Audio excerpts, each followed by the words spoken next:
Welcome. You're here at the American Realty Seniors Division. I'm Hilary Walker, your realtor, author, instructor, seniors real estate specialist. And this message is really for clients that I've been working with over a period of time.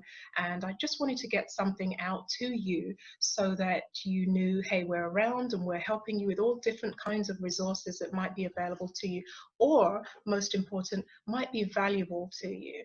Let me Mhm. just quickly talk about the seniors real estate business for those who don't know. So yes, it's real estate, but it's not just your average real estate. My motto is it's more than real estate, it's about people. And so during my work, which is primarily with the older adult community, so people who are buying or selling homes who are over the age of 65 mostly is my clients, although the National Association of Realtors does say over 50. Can you believe it? Older, over 50.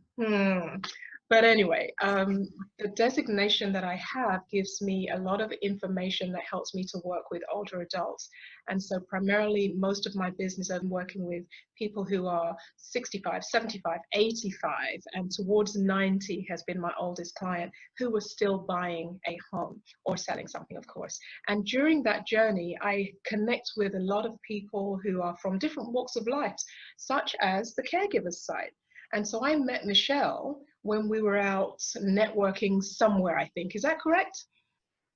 I think you're right. I think you and I actually belong to a couple of networking groups in common, and Yeah, we know common people through the community. So I think we've right. connected on a couple of different levels. Yeah, and then I believe that somebody specifically introduced you to me and vice versa. It was Lorraine Harrison. Ah, yes. Okay. Okay. Good old Lorraine Harrison. She does that all the time, connecting people for the right reasons too. It's been a joy Yeah. to get to know you and to work with you occasionally and see you Yeah. out there doing your thing. Michelle, tell me about your business. Mm-hmm. Um, it's, Hillary, I'm just getting ready to celebrate my 1-year anniversary here with the Caregiver Site. Oh, And I work specifically with people who are taking care of a loved one, whether that loved one is an aging parent, or could be a spouse who's in ill health, or even an adult child who maybe has a chronic health condition. mm, But my job is to support, educate, and act as the cheerleader for that person who's providing care for a loved one. mm. Wow. So you came up with that idea, but you must, if it's 1 year, what were you doing before then? Before that, I've had a couple of careers before this. I've been an educator in the public Okay. school system, and I've also been a marriage and family therapist and had a private practice. So with the Caregiver Site and providing care for family caregivers, it's like those things have come together because I'm providing coaching and Mm, education and mm. that emotional support and support in resources Yeah. for people. Wow. It's a perfect combination of Yeah. things.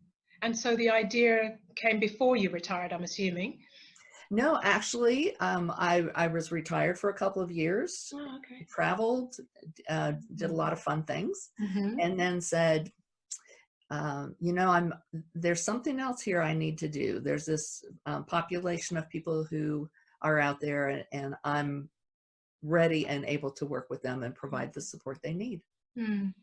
And I've come across a number of people, excuse me, a number of people um, who have caregivers or who are themselves caregivers to their Yes, spouses.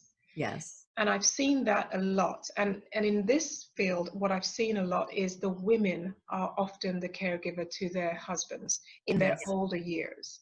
yes. Talk to us about that a little bit. What are the stressors maybe that they would go through an experience or that you found? Mm, hmm If you're talking particularly caregiving for spouses, there's a shift in dynamics. There can be a shift in roles.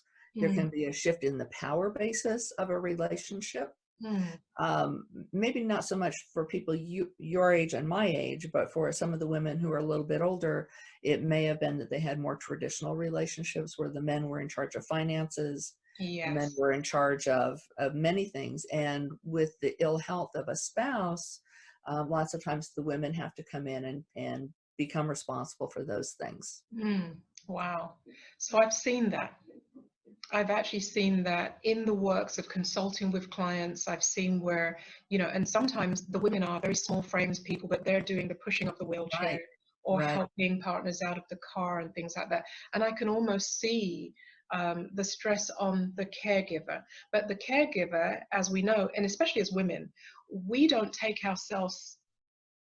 ourselves in that primary position to take care of ourselves first. Correct. Correct. Women tend to be the givers, the caretakers of everyone else, and we most often put ourselves on the back burner. Right. And lots of times, one of the stressors for women in that caregiving role is by putting themselves and their own health and their own well-being on the back burner, they're risking caregiver burnout, they're risking additional health concerns, depletion of their emotional and spiritual resources. Yeah. And that's a struggle, I'm sure. So how does your service help with, let's say I meet a couple where one is a caregiver, and more often than not, they haven't reached out to any services that can support them as the caregiver. The service, what is the service you provide? Okay. I provide support groups where caregivers get a chance to come and talk with other caregivers. I love doing support groups where people can get that camaraderie and say, I'm not alone. I'm not the only one experiencing this. And they have the chance to share their questions and get feedback from other people in similar circumstances, and also to get connection to other resources and tips and tricks. In addition to working with groups, I also do some one-on-one coaching and consulting for the people who want that more intimate coaching experience. Oh, that's interesting. So do you have a number of sessions, or how does that work for the person, for the individual? What I find most effective is to do a series of meetings, whether we agree to meet for 3 sessions, or we agree to meet for 6 sessions, or we agree to meet for 9 sessions. A one-on-one consultation can be helpful, but I'm sure this would make sense to you. It's more of a Band-Aid experience for just a one-time consultation. So in my experience, it's more helpful to a caregiver that we meet multiple times so that I can provide support over a period of time. Right. Okay. Well, now that leads me to ask you about things, because you will probably show, or you'll probably demonstrate some of the things that we're going to talk about now directly with your clients when you meet with them. But I'm really curious about a few things that you would always offer as advice or good tips that people who are caregivers or who know caregivers, because this is the thing, they know caregivers, they hear the story, we hear them, right? I've been in a situation where I know a caregiver and we're on the phone and they're telling us all of the trials and tribulations that they're going through, trying to support and offer all of what they can to their loved one or who they're working for, because sometimes it is a working relationship. And of course, we're here trying to offer them the best advice, which is not expert advice. It's just our caring advice for that individual and the situation. But I'm sure you have some tips that will help people to get through those experiences. My biggest tip that I can give to someone in a caregiving role is to remember that caregiving is a marathon. It's not a sprint. In most cases, it's an experience that will extend over a period of time. And so just like a marathon runner, you need to gauge your endeavors, and you need to reserve your resources. So I really encourage caregivers to take care of themselves. If they're giving and giving to the point where they have nothing left, if they're depleted, then they're suffering and the person they're caring for is suffering as well. So my number one tip is find ways to fill your own cup, find ways to take care of yourself. The more you take care of yourself, the more you can take care of the person you're caring for. We know this, don't we? But I don't know that we all practice it as well as we should. But I love that, and I want to reiterate that is caregiving is a marathon, not a sprint. And so it's really important to realize that this is not a short-term experience, especially if you're just starting it.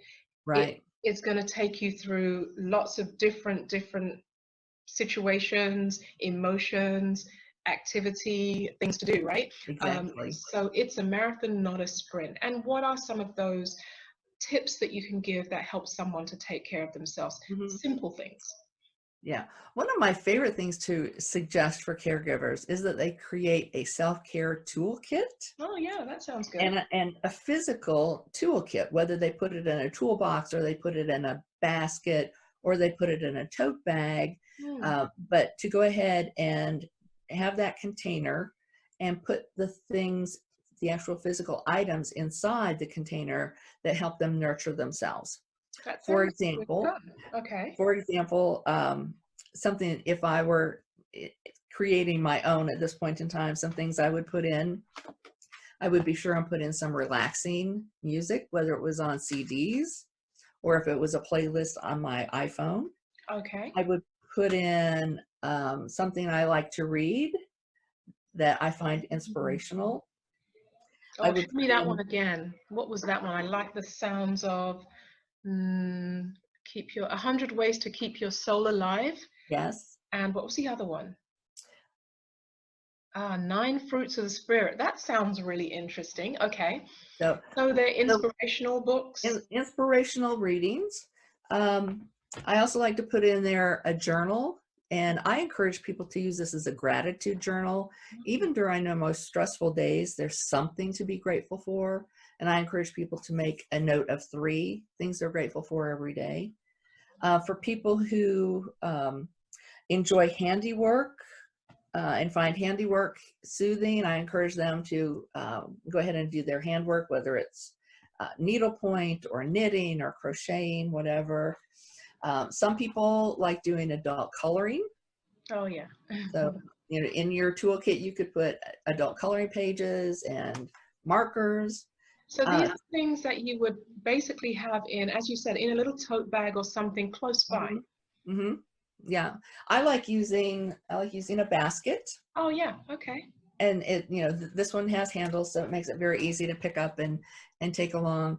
A woman I worked with recently, they were having a family vacation, and the person she was caring for is on dialysis, and so they were, you know, that even though they were on vacation, the caregiving still continued. Right. And one of the essential things she packed for their vacation was her self-care toolkit. And Self-care toolkit. I love it. I love that idea. I think I need one for myself actually. you know, I think we can all use one. Yeah. Yes, yeah, and Yeah. it's that moment when I just don't want anything else. I probably wouldn't put my phone in there at all. Even though I like music, I would want to turn the phone off and just Mhm. detach from it completely and have my little tote bag or basket that just has my favorite things, which would be a good book, because I would just love to curl up in a chair and stuff with a good book. Exactly. Don't get a lot of time for that. Exactly. One Yeah, of my favorite things about that idea of the self-care toolkit is everything's contained exactly. in one place. And so during a stressful moment, Yeah. you don't have to run around and, oh, where did I put my book? Where did I put my favorite kind of tea? Where did I put that Oh, the tea. candle that I find very soothing? So you These would put a are, couple of tea bags in there too, maybe, or oh, something? yeah, I do. I like keeping herb tea in it. Yeah. Okay. Um, I also like keeping my favorite hand lotion in it. Oh, nice. Okay.